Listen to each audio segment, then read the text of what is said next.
भैया हम रवि सिंह एक गाना से केहू के आड़ न पहुँचे, हमके हाथ जोड़ के विनती बा कि ये गाना से आप सब दिल पे न ले, काहे कि हम यादव समाज के टारगेट नहीं की कैले।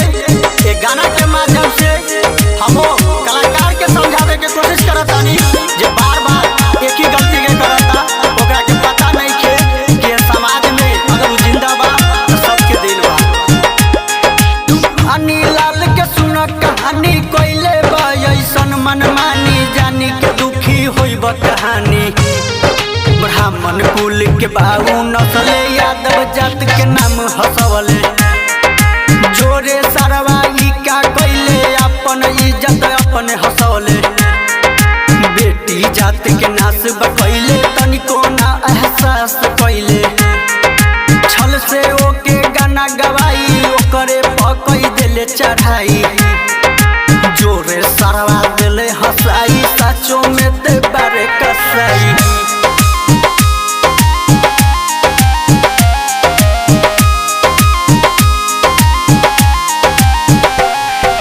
कन्या झाप गाना गौले ब्राह्मण कुल के टारगेट कैले, अब कहाँ बा तोहर समाज।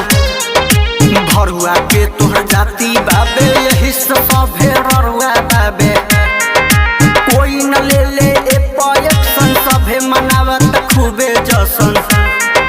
तोहर बहिन के दहन हो जाई जो दिन हमारा मौका बेटाई।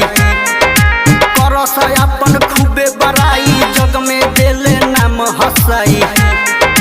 यादव जात के दिले हंसाई, सचो में देहू बड़े कसाई।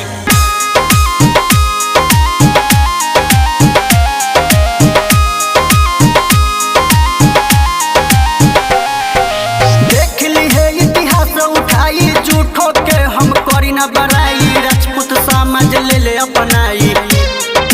एक दूसरे के करे समान, ओकरे नाम ह बबुआन।